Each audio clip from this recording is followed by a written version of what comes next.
You felt it before and didn't even know it was leaving.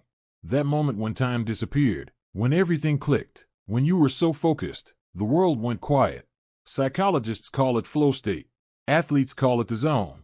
But most people will never feel it again.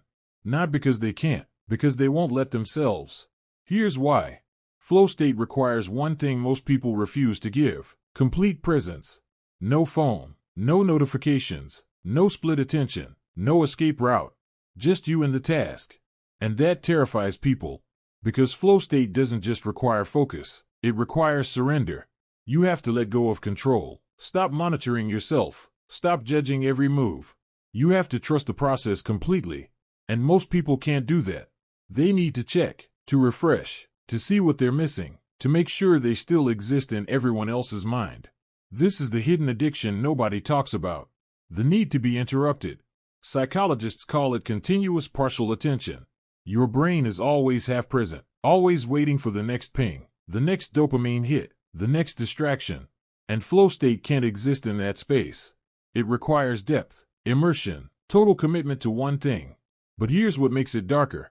Most people avoid flow state on purpose. Because flow exposes something uncomfortable. In flow, you can't hide, you can't fake it, you can't pretend. You're completely alone with your own ability. And for many people, that's the scariest place to be. What if you try your hardest and still fail? What if you give everything and it's not enough? What if you discover you're not as good as you thought? So instead, people stay distracted. They keep one foot out, one eye on their phone, one part of their brain somewhere else.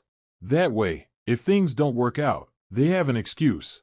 I wasn't really trying. I was distracted. I didn't have time. But the truth is different. They had time. They just couldn't face themselves long enough to use it. Flow state is where growth lives. It's where you discover what you're capable of, where hours feel like minutes, where work feels like play. But it only appears in the space between challenge and skill. Too easy? You get bored. Too hard? You get anxious. Flow lives in the thin edge where you're stretched but not broken. And here's the reveal. Most people never enter flow because they never stay in one place long enough. They jump between tasks. They multitask. They switch tabs. They check their phone every 3 minutes. Research shows it takes 15 to 20 minutes of uninterrupted focus to enter flow state. 15 minutes. But the average person can't go 3 minutes without distraction. They've trained their brain to need interruption, to crave it, to feel uncomfortable without it. And flow state is the opposite of that. It's deep, uninterrupted, singular. It demands you stay, fully, completely. No exit, no safety net, no backup plan. Just you and what you're creating. And that level of presence feels almost impossible now. But here's the haunting part. Every time you choose distraction over depth, you're training your brain to avoid flow.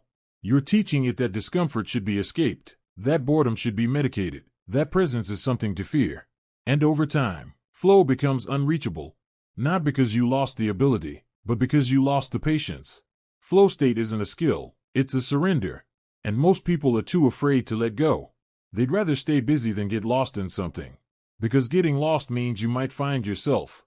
And that's the thing nobody's ready for. Flow state is still waiting. But it won't come to you. You have to go to it. Alone, focused, uninterrupted. 15 minutes, no phone, no exits. Just you. The question is, can you stay that long?